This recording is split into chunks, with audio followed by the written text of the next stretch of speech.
All right, welcome to the podcast episode, and we're actually doing it live, as in it's really live, It is really live, isn't it? Which But is- the thing is, the day's here, isn't it? it's kind of scary actually. It's scary. A little bit overwhelming. Yeah, We got Gareth there. Again, thank you for having me back. yeah, I don't know about that. We've given you the Anjunabeats channel this Yeah, time, exactly. so you have to have me again. Yes. Yeah. So it's album release day, Yeah. and how does that feel? Overwhelming. Yeah. We've been here since Wednesday, so it's been chaotic. It's good that we have a good team around us who can make sure that this thing actually gets out. We're good at many things, making music, hopefully. But it's cool. It is really overwhelming, and the support so far has just been mind-blowing. And waking up this morning, seeing all the support from all the DSPs, from all the messages from all the fans, family, friends, all the calls. It's a lot, but it's massively. How about you? How about you? Well, I feel like these last 3 days lasted like 10 years and 2 hours at the same time, Well put. There's so much going on at the same time, like information and social media and so forth, and you're just trying to like process everything, and it's so much. At some point, you're just like, all right, I'll just let all of this just like flow, Yeah, for sure. But I think we should first of all thank everyone who has been involved with it. Gareth and Nick, who sadly can't be here.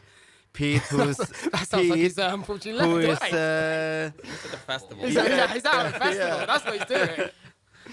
Pete and Laura and Leo and Anya and Gry and so forth. Everyone, because like I think without these people being involved and supporting us, we would be absolutely nowhere. Yeah, it's very true. Yeah. It is a lot. It is a lot to take on, and I think the plan of making an album, or even the idea that we came up with a year ago or so, it was such a massive undertaking, but we didn't even realize it at the time, right? So No. it was just like, we're gonna make an album because we have so many cool songs. Yeah. And then there's a lot of bits that goes into it, and I think that's been cool about doing this podcast too, because we get to put spotlight on some of these people who work behind the scenes, Yeah. who actually makes this thing happen. Yeah, I think when we started the whole process and stuff, there was one folder called album, Yeah. but I never really like looked at it that way, because we had like 26 demos, and those 26 demos was then shaved down to 12, which is really hard, because you're like, oh, I like that one too, but that doesn't really fit, or it's like a bit of a strange song, or it just like not finished. So Gareth, So please say, yeah. album 2 is coming next Yeah, week. exactly, Finally. yeah. On Anjunabeats, that's the big shocking twist. Just give Exactly. it. So- On Ophelia. Yeah, Are we talking about that? yeah, It's the refinement of everything to get to this point is a long process. We've been talking, like you say, it's a year of music making. It's a year of thinking about the thing. I've like headspace consumption, emotional energy, that everybody, that's hopefully why the team here is so brilliant, because we care. We put in all the work to get here. That's why the fans are so great, because they care. They put in a lot of emotional energy, and they go on that journey. And that's why we're sitting here doing the idea that was bottom of the whiteboard marketing list. What can we do? We could do a live podcast from the office and invite people down. That sounds great. Cool. And now we've got to we got that there, yeah. stage right now. yeah. I got a question. What was the first? Well, what time did you go to bed last night? Because, and I mean that in a, nosy Ben. Yeah. I mean that on a. Could you sleep, or was it exhaustion? Was it nerves? How did you feel last night, and how did you feel first thing when you woke up? Well, me and my girlfriend, we finished in bed with a pizza each and just staring straight into the wall. And then we said good night and stuff, and then I laid staring up in the ceiling for like 3 hours, I think, as it was just so much to process and take in and so forth. But really great feelings. You know, it's not something you feel stressed about. It's just that when you are in this process, there's so much new information coming your way, so many emotions, because you've been working on this thing for, almost 2 years, and suddenly it's past you, and you kind of want to hold on to it, and at the same time now we have no more control over what's going on. I think that's a success in itself. It's just it's a good feeling when you're like, we actually finished this. It's not ours anymore, which is a weird feeling. Yeah. But for me, it was my brain short circuited last night. I was like, I was so done. I was completely shot. I went to bed at 11, completely done. Woke up at 5. Very excited, mega inspired. I was like, I want to go to the studio. I want to do all of these things, which is a weird feeling. Yeah. But no, it is very overwhelming. It's a sense of like gratitude, to use that.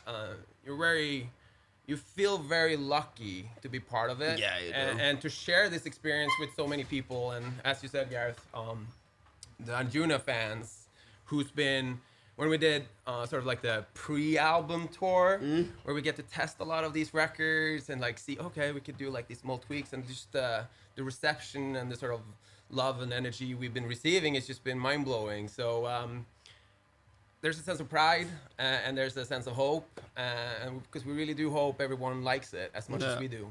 Yeah, I think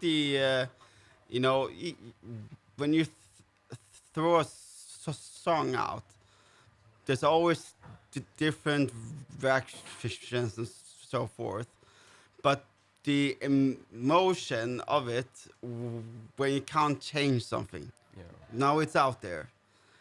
That is something that's also very, very nice, because you finally feel, okay, I finished something. Yeah. And when you work with music and so forth, it's very rare that you feel something is finished. And even when you finish the album, then you know it's like comes to mix down, mastering, marketing plan, and so forth. And in that process can take from finishing a song to being today, it can take half a year. And during that time, you kind of live with the album, and you live it more intensely than anyone else, and you like start to hear like mistakes in the records maybe, or something wasn't the way you were thinking or something, but it's too late to change. And then this day come, and you're just like, oh, it's impossible that we can change anything. And that relief feels fantastic, actually. Yeah, very good. Yeah. On to the next one.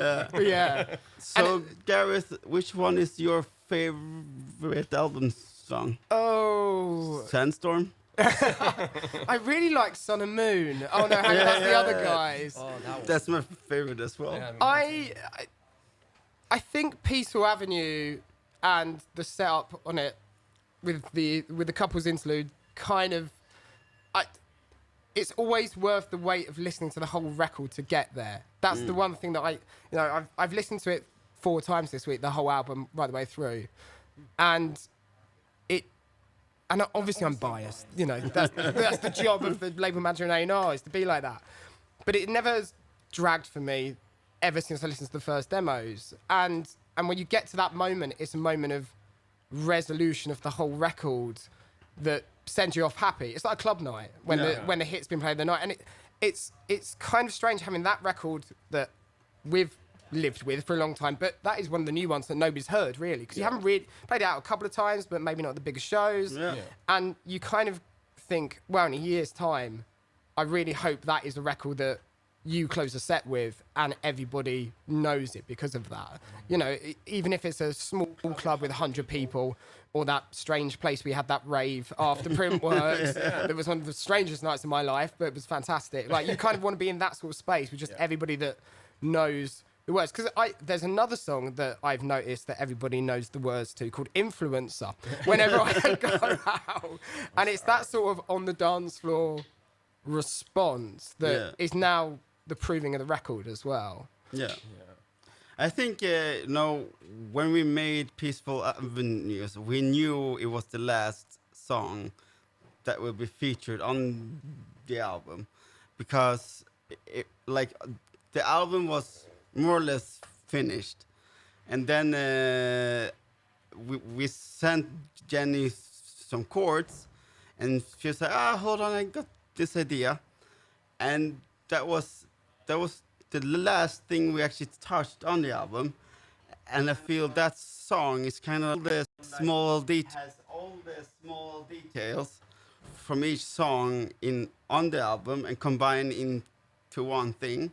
And it's also the song where the songwriting and so forth has been the most advanced, and I feel like during the album we kind of progressed with that, and I'm really excited about doing next album, because I feel like, okay, we can actually do this, Woo. I think you see that on a lot of records, like the last piece of the puzzle that falls into place is often the culmination of all of the experience of writing the rest of the album. Often the last record that we get as a demo is the record that stays the longest. Yeah. The best part, probably from Garden's Later, being the definition of that as well. Yeah. I see with A and B, Genix, last thing to do with everybody at the moment, that kind of last thing that slots in is the thing that is you've got all of your ducks in a row, you know where you're going, you know what your intention is on the album, this is it, and you can sum up a whole album in that record a lot of the time. And I also think it's like, for us, it's like, even though me and Marcus go 20 years back, it was a process of like getting to know each other again, in that sense. We know like the bits and pieces, what we like and what we don't like, what I can push, when I have to back off, and same with that. And I think, as you said, it's like when we send those chords over, it wasn't intentional, this is going to be an album record. It was more, we have something really cool that Jenny could write something on, and then she goes, hey, wait a minute, I have something, and that's turned into the interlude. Right? Like, 'cause that's exactly what the response was. So the interlude is basically a uncut voice message from Jenny explaining like what the lyrics meant. And when we heard that, we were like, that has to be on the album, because it explains the whole song, Yeah, and it also fits very well in with sort of our intentions, I guess, with these podcasts and stuff like that, because we really wanted the people to, I think it's a insight in what it's really like, and I think it's a perfect insight in the mad brain of some of us artists, right? And the feelings and the passion and energies and everything that goes into writing something, specifically Peaceful Avenue, which is such a personal record, which is very much sort of the anti kind of Anywhere. It's very sort of personal in that way, and Anywhere is very uplifting and spiritual and that kind of thing. So it's cool to have both sides. And then Jenny, God bless her soul, she's such a superstar, force of nature, and it's also a sense of responsibility, at least I feel, to, when we work with these talents, to really show who they are and let them shine, because we couldn't have done this without them either. Yeah, and I feel like that whole interlude, you get the best picture of who Jenny is and what she is, because every time we worked with her, we got these calls with her, and her mind is going so fast, and it's all kinds of emotions, ideas, and so forth, and it's really hard to capture that into a song, because there's so much of it. But I'm so happy that her personality is shown in that piece. So, Thomas, what is your favorite song? It's like picking one of your children, isn't it? You know? That's easy. It's easy, yeah. It's the boy. No, it's not. We so can't love edit them. that out as well. I love both of them. No, it's I have to say, Beautiful World. Obviously, vocals from Steve Smith, Dirty Vegas, my all-time favorite record. Days Go By. You remember that when Yeah. we moved into my apartment all those years ago? It was like I framed it. Yeah, you did. And I had that for 15 years in my studio. Yeah. And I worked with Steve before. And he's such a wonderful guy, a legend. And when we got the opportunity to put this song out or work on the song, it was one of those, I feel, that really encapsulates our past, our future, and what we're right now. Yeah. It's very unformatted record. It's very long. It has like all of these kind of emotions. So I have to pick that one, I guess. Yeah, I think so too, because it's the record on the album which has the most references to what we actually listened to for like 20 years. And you could conclude that, well, if you hear that one, then you will be brought back to the old such sound, you know, and the old Charlie May stuff and Barry Jameson and so forth. And when we made that record, it was more or less like a tribute to that thing. And then, you know, the vocals came in. And we were like, damn, this is nice. He knows what he's doing. He's got some chops there. Exactly. Professional. Yeah. Incredible. Yeah. But I also feel like, because the original song is like 9 minutes, and obviously on the album we had to do some kind of cut, which is now 6.5 It's the minutes. shortening of music on Spotify. It's a nightmare. 6 minutes 30. These radio edits. Yeah, and I feel like we couldn't really cut it much more, because if you do it, you kind of lose the whole story of the record. And I remember the first time we played live, we were like, this record will probably never work out live. It's too long, it's too slow, it's like too strange. And then we played it, and when we came to the drop, things just exploded. And I remember all right then, cool, let's go, you know? Yeah, and we played it ever since, like almost all the sets. It's just like one of those records that builds so much tension and energy and you see it in the crowd. I think it's just like, instead of having this sort of a little bit formatted something, it kind of goes and it builds and it adds layers, and it just sort of explodes like we used to do back in the day, I guess, to many extents. So, but I think it's funny, cutting down records. It is the hardest thing to do, and this is where Gareth also comes in. We had some Chop that off. We don't. No, it's my child. Don't chop it. Yeah, exactly. No, we don't really have many harsh discussions. No. But that one was difficult to figure the balance, I guess. I don't know, Gareth, what's your sort of take on that? I think there's a lot of negativity around TikTok music culture, the need for music to be digested in 30-second chunks, so everything's 2 minutes 20. It's not a deliberate decision to shrink a piece of art to make it more appealing for a generation. You know, 6 minutes, that record is 6 minutes 30 on the album, because you need every minute, every second of that record, because it deserves it, warrants it. Yeah. Like the drama of the whole thing, you need to build that suspense. There is a 3 minute 30 radio edit somewhere that we'll service the radio and try and get some airplay on it that way. But that's not the record, really. No. The version on the album, the extended mix is kind of just with the DJ intro and outro, isn't it? Really, like we haven't really culled too much there, and I think, there's always a lot of negativity about music getting shorter. Often, it's making sure the ideas that there are clean, clear, and hey, if there's 10 minutes worth of fantastic ideas in a song, let's sit down and enjoy all 10 minutes of them, I think.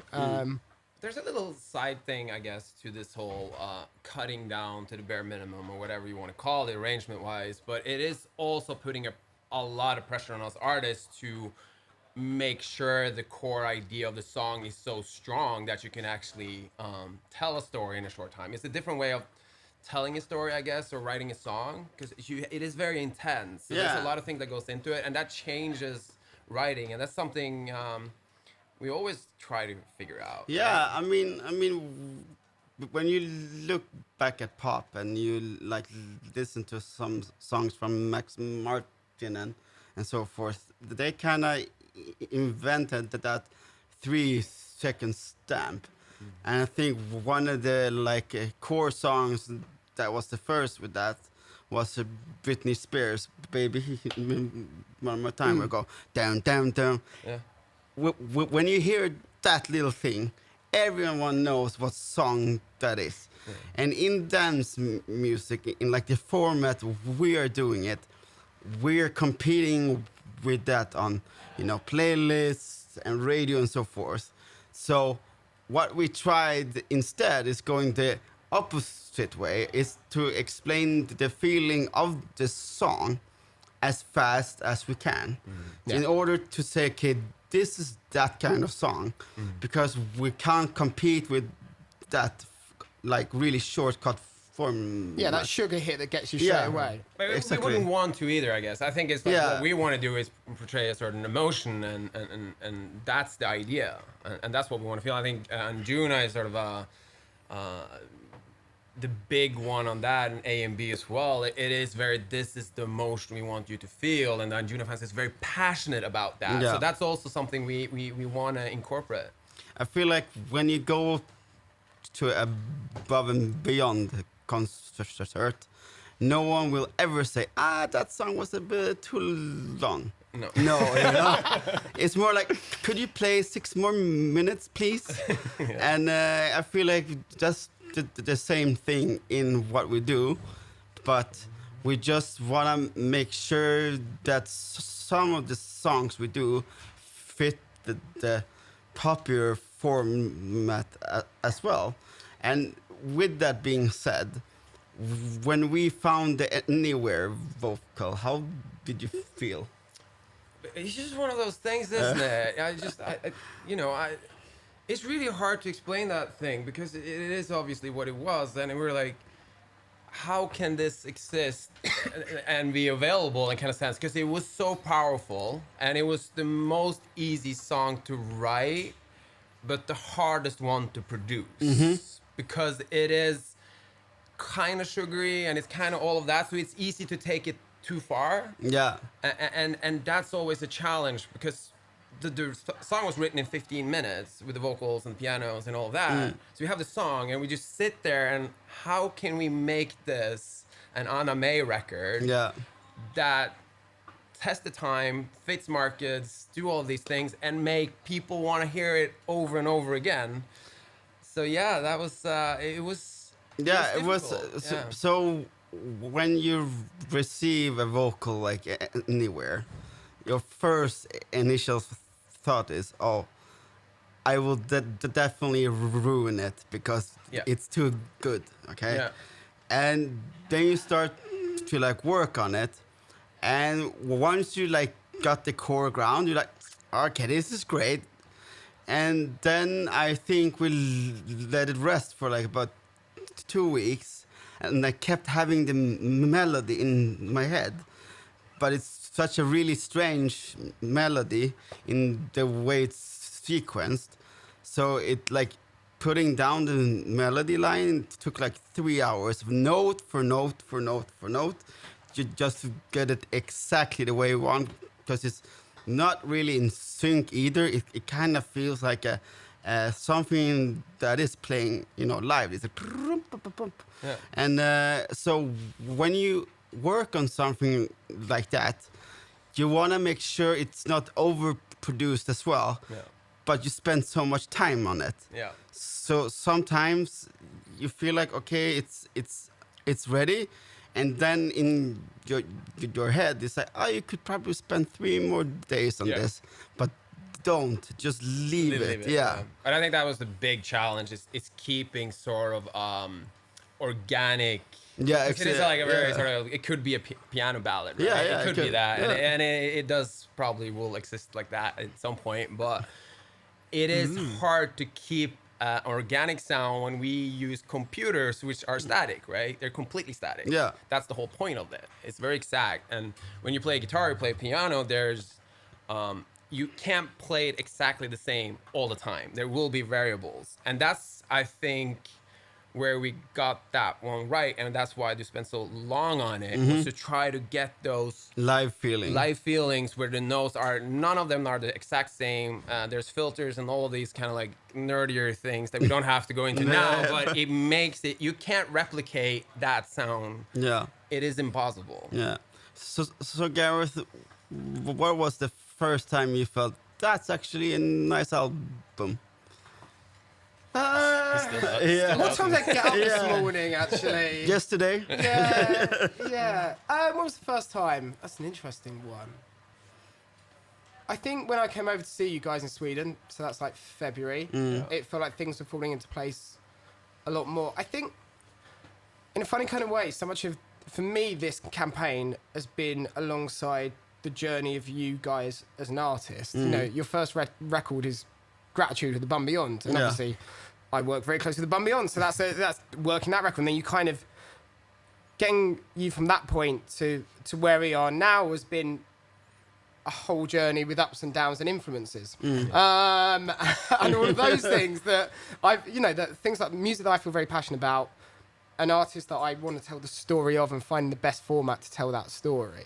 And I don't even really remember when I first listened to the album. I would just listen to what went in the Dropbox. And things just kept turning up. And I love working with artists in that way. You know, I love when it's just here's the Dropbox link, save it on my Finder, and then you go in on a Monday morning and suddenly there's something in there. And you go, oh, that's quite interesting. And then it starts piecing itself together in your head almost organically. And it's not like, here's my 12-track demo. Can you put it out next week? I'd really love to play all those tour dates next year. Fantastic. And like, there's something a bit more, just emotional, and the investment changes, I think, with that.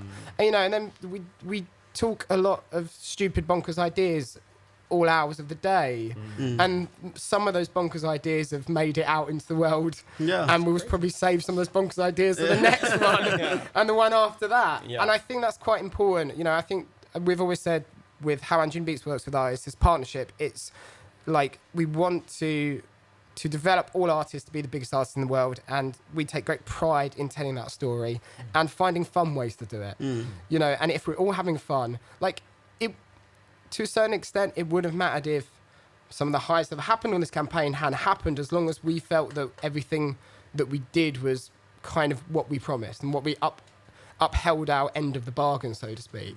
And all the other stuff is it's always fantastic to look at. But the fact we feel that we've got an album that we're very proud of, an audience that is engaging with it, songs that we love hearing on the dance floor from when we're all out tomorrow, probably out, and that's all we want out of something. And the team here, which is a big team of, we've spoken on other podcasts, 80 people, feel very proud and invested in that part of the story. So your album team, how big is that? It all depends on the scale of the project. It all depends on, I think every album project will have an A&R, a product manager, a marketing team around it, a team doing promotions and handling communications with Spotify, Apple Music. So, and there's an art team, there's an accounts team, because people always want paying. It's strange. It's bizarre, isn't it? There's the events team that factored in. So, and there's the publishing team. So by the time your record has left our office, it's gone across the desk of at least half of the company at some point, with them paying an invoice, or, doing a banner, or making some social stuff, or booking you for an event. And I think when you've got everything under one roof like we do here, and a load of people under one roof who have invited to be at this podcast today, there's just hopefully an investment that everybody brings to the table and tries to push things forward.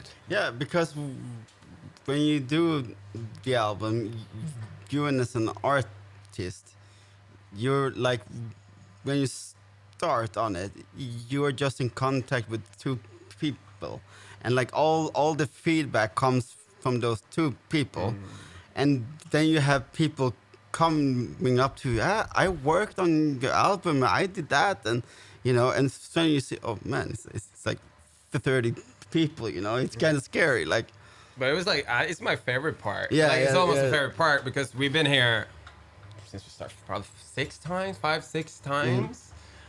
for different reasons. If it's studio recording, if it's talking to the marketing team, art team, whatever it is.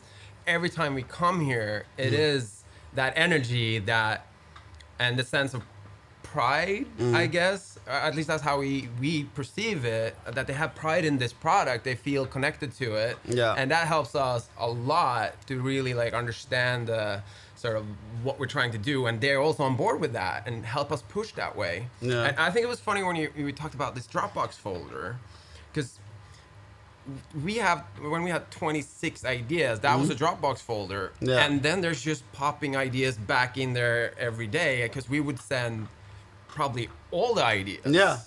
And I wonder, like, that it must have driven you crazy because it was just. I felt at that point I was so productive. I was so inspired because we're gonna do this thing. We have all these plans, all of this thing. We wanted to be the best thing it could potentially be. So it was every single idea. This is great. Yeah, this is great. yeah. And everything in our head when you just made it, it's the greatest thing you ever made. Yeah, right? yeah, of course, yeah. When you just finish it, you don't have no distance. Yeah. And then we go, Gareth, here's the new single, and then you have to break it to us very carefully. Stop calling me. Delete my number off your phone, please. I don't know who this is. No, well, first of all, when I put things into the Dropbox folder, I never think it's for an album, because when you do, you kind of start to freeze, because the album process and starting it can be quite scary. But if you just let it like float freely, then suddenly there's 5 records, suddenly there's 7 records, and then you realize, oh, there's just 5 songs left, and then you might have some kind of creative run for 4 weeks, and so suddenly there's like 20 songs, and then you go, okay, it's finished now, but there's still songs we're playing in our sets from that process that will never be released, but we will play it live.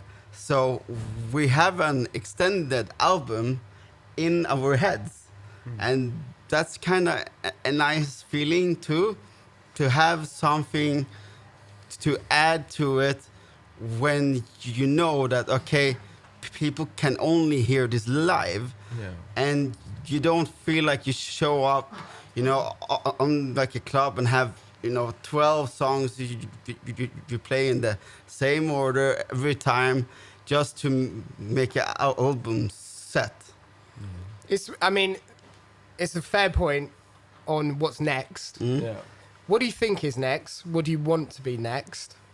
And what is actually next, Yeah. I guess, and what you're going to tell. But where do you see, now the album's out, there's not much in the diary music-wise. We might do some remixes. We'll see if we do them. If we out. There's other things that are being worked on. What would you like the next thing to be?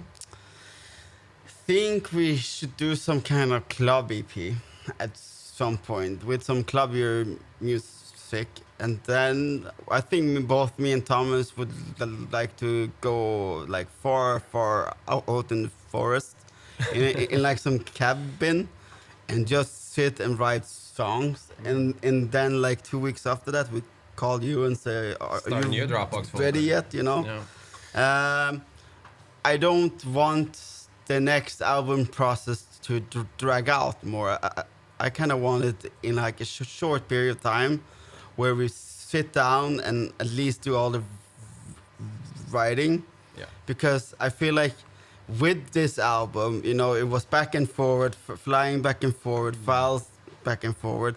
And it would be kind of cool experience to do it all in one go. Yeah, I think I'll agree with that. I think short term, obviously, maybe some remixes. Sure, that's fun. Yeah. It's always fun to do that. I think I'm a big fan of collaboration.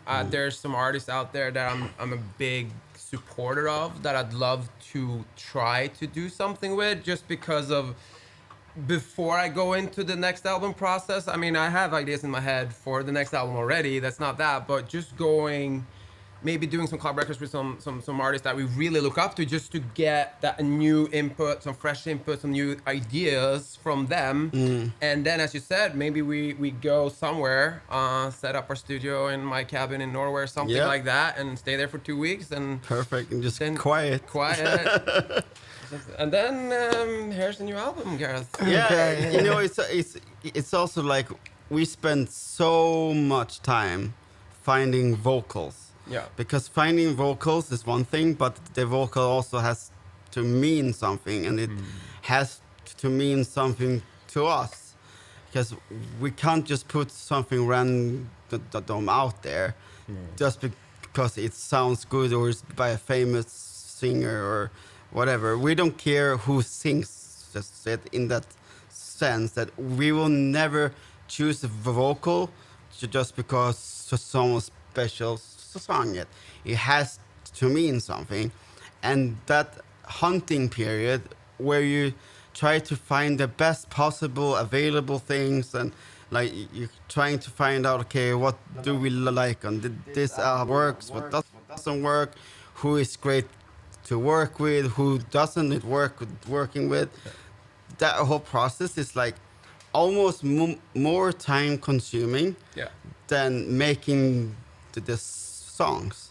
But I would say though, which probably is a big thing for us now, is that through this process of making Beautiful World, we did a lot of that, and now we have a select few that we love working with. And every time we sit down with them, there's 3 records coming out, and it's like break it down. Sparks, you know. It sparks. It's great working with that, and that could be, you know, I think on the next album it will be probably fewer vocalists, but the ones who's really close to it, and they will probably I can see that at least. Because it's easy to work with, and I think the whole slogan almost when we started this process was it's supposed to be fun, right?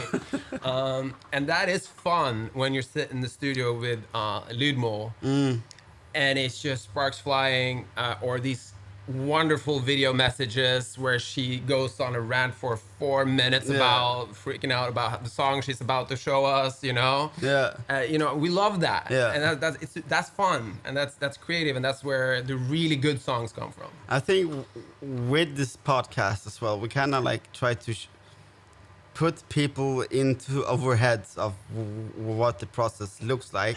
But when you receive a vocal like that in like a hotel room, your whole day is like just made.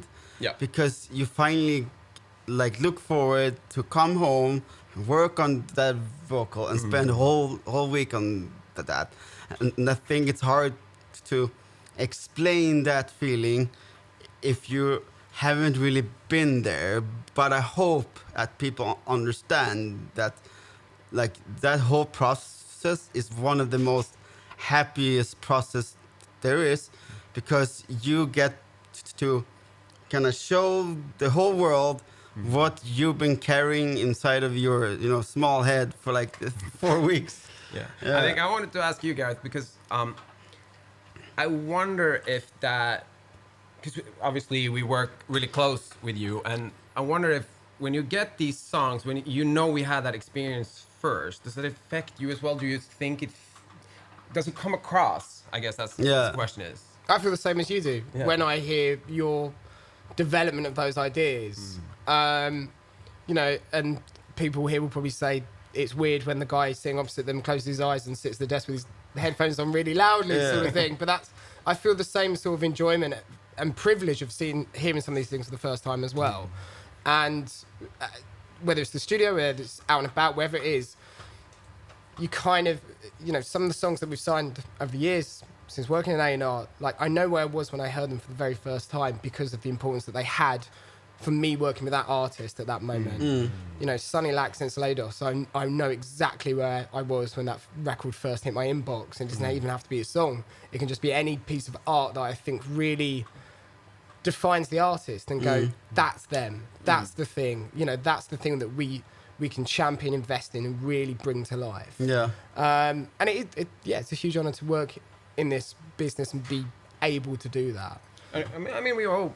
I guess we hope like that sort of transcends the record when it comes out to the fans as well. Like I hope so, and I think like all my favorite artists, there's always like this song like you can kind of almost feel it. Oh, they have fun, or they were like they felt like it's very heartfelt. It feels a lot realer.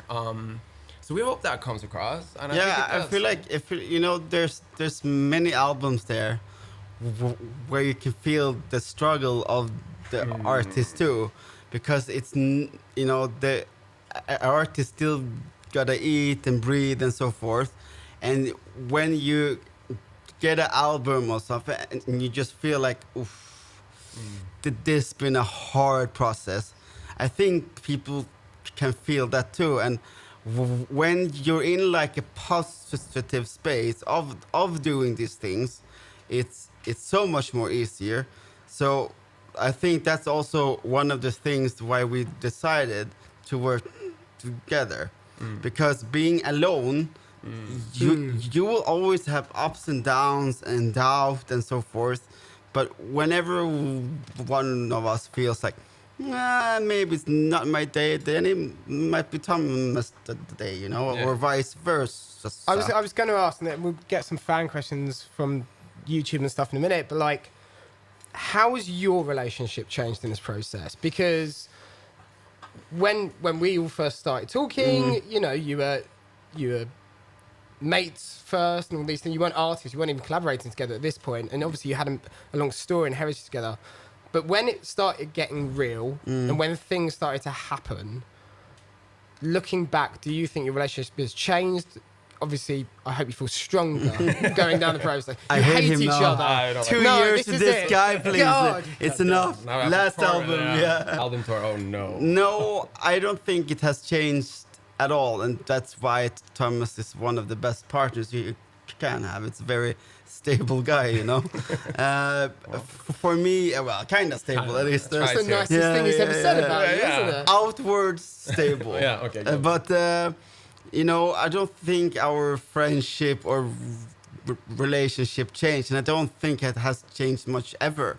It's been very honest and transparent from day one.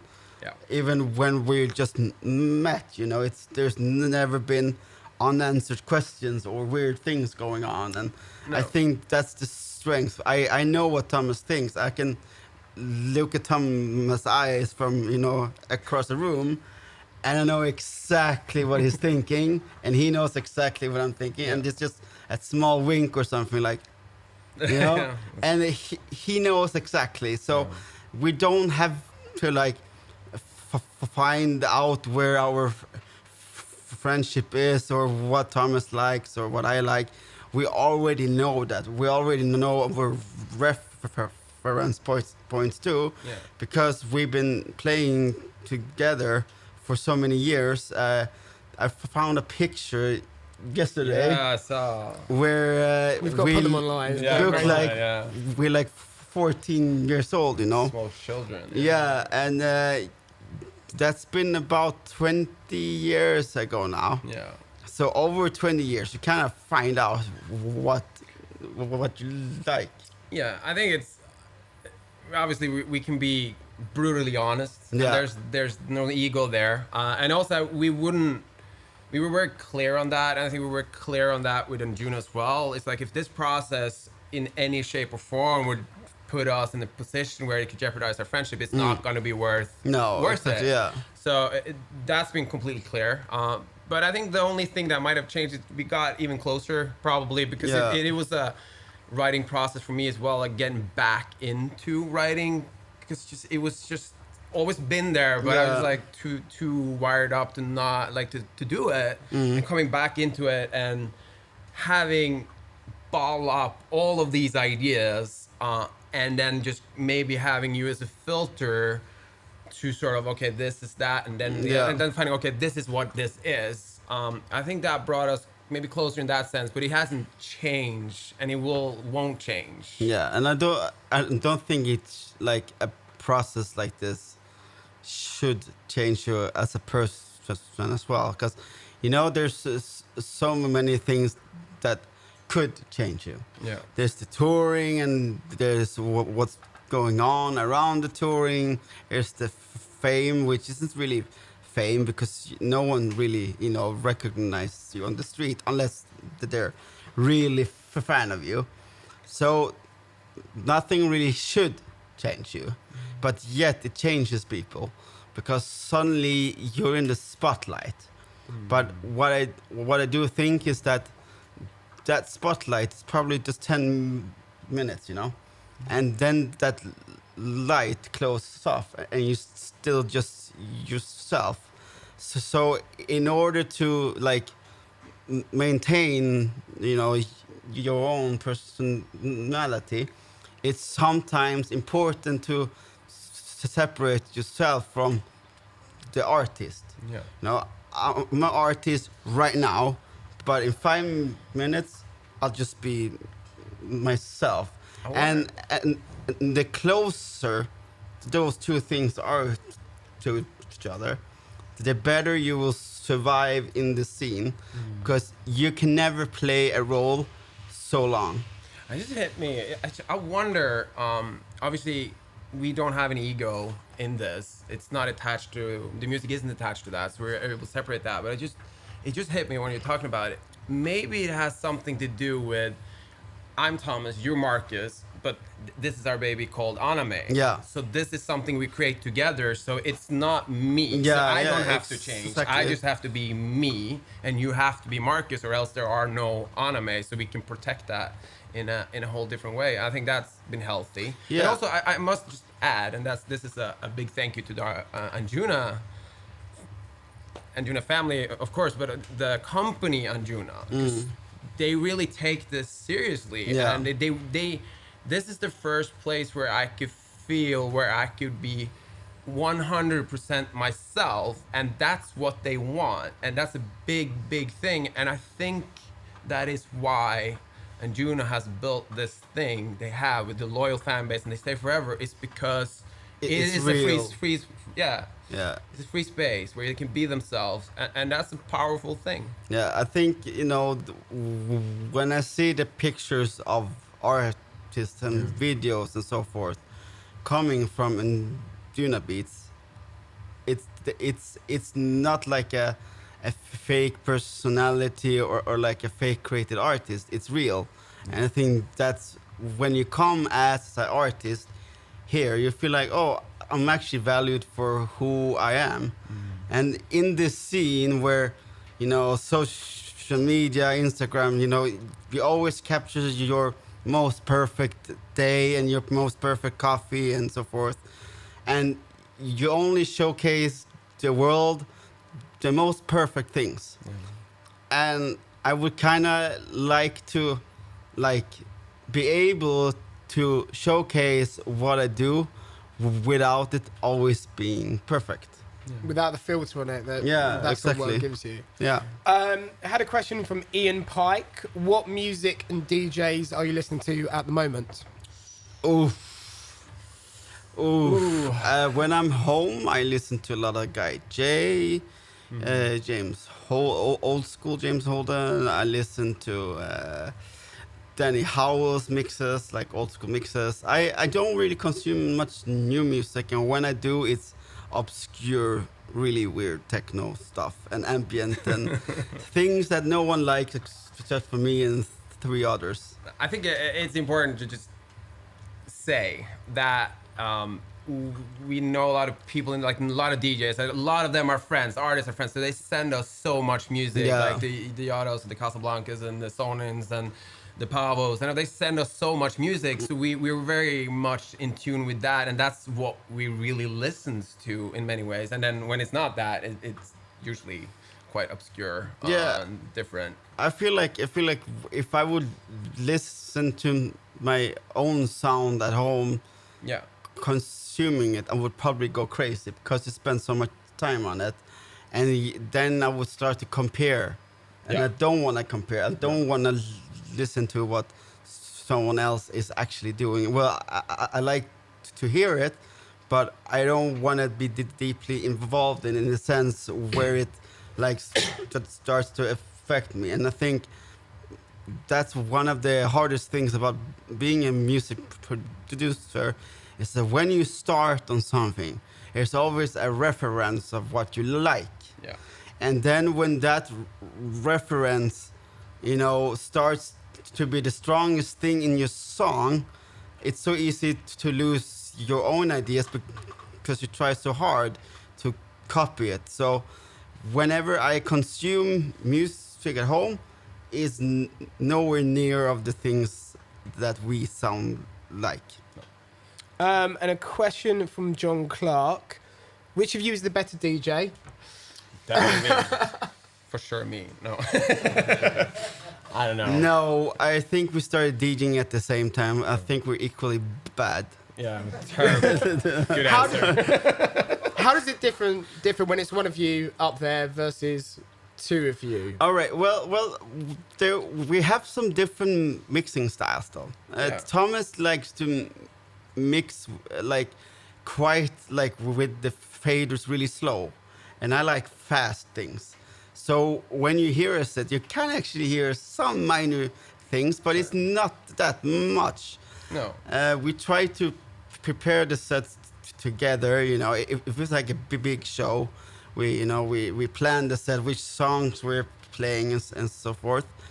But I don't think I've ever been annoyed by like Thomas mixing or anything like that. And there is always some mistake happening at some point. I think it was last time in New York where I tried to loop a thing, and the loop just wouldn't loop in sync.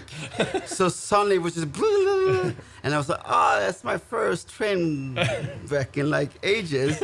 And Thomas just laughs and be like, whatever. You Walked off stage at that point. It wasn't me. Shame, that was this guy. Definitely not. There's a lot of pointing. Yeah. And the only thing I can complain about in Marcus and we play together is that he believes that the monitor on the booth has like the on and off button. It's nowhere in the middle. Yeah, no. So and we like when we're standing next to like my like left ear is like always gone. Yeah, but yeah, you know, gotta feel it. fair enough. How did you start getting synchronized dance moves down so tightly? Because they really are quite impressive. practice. Yeah, we practiced 2 weeks, and then we. It's actually I was actually talking to Thomas about this the other day, and it's kind of embarrassing because when you look at the pictures from Pier 17, not only are we the dancing synchronized, we're wearing almost the exact same clothing. Yeah, it's color coded. And I was like, I didn't want to be this boy band, you know, like that went wrong. Yeah, what happened? And because we got the same kind of styles, you know, I think we got like call and like, okay, who wears the black shirt, you know, like Who gets to wear the black shirt? yeah. Yin and It's yang my the turn whole this time. week, yeah. Lovely. I don't know. I think when we like go on stage, there is a very you feel the same energy at the same time, and your body probably wants to react at the same time. And the remember same how thing. much time we spend together. Yeah. We probably synced in other ways too. Yeah, So, yeah. I don't know. It is not intentional. Yeah. We should probably wrap it because I realise we've got an Anjuna kitchen stream Yeah. to do for the lovely people that have turned up here. We've got music videos to shoot tonight. Yeah, We've got a show tomorrow. Yeah. So there's quite a few things to do, but it's worth saying if you could give one piece of advice to anybody that's watching that is inspired by all the things, hopefully, or the story we've told here. You know, when we kind of set out with this album, it was like, show the inner workings of how this happens. What would be that piece of advice for somebody out there that wants to follow in your footsteps? When you start off, people will always compare you to someone else because they haven't seen the full picture yet because you just started off. And when you get that advice early on, it's really easy to take that advice on, and suddenly you have lost your core idea because you were new in this thing and you were told, could you be a little more like this or that and so forth? So stick to your core idea, no matter what anyone else is saying, because there's only one of you. Yeah. No one's gonna copy you ever. And if it sounds weird or whatever, that's really great because it's different. And there's more weird people like you out there. Yeah, and I add to that, I fully agree. I think that's the most important thing. And I say too, leave your ego at home. Yeah. Because this thing is not about you. It's about the fans who show up every weekend. No. Because without them, there's no party and you have no job. So leave your ego. Exactly. Be yourself. Yeah, I think actually that's one of the most important thing, is that the party is not about you. You are solely the energy in that room. But the main energy in that room is the crowd, and the crowd is the party. Yes. You are just there because you happened to make some nice things. Don't ever think it's about you. Cool. Well, You're welcome. Is that it for season 1 of the Anamē I think podcast? so. Wrap it up. When will Say, hurry season up. 2 be back? Press We'll the see. button. Push the button. Thanks for joining us, Yeah, and thank you so we'll much. see you again. Yeah, thank For sure. you. Thank you. Thank Enjoy you. the album. Thank you.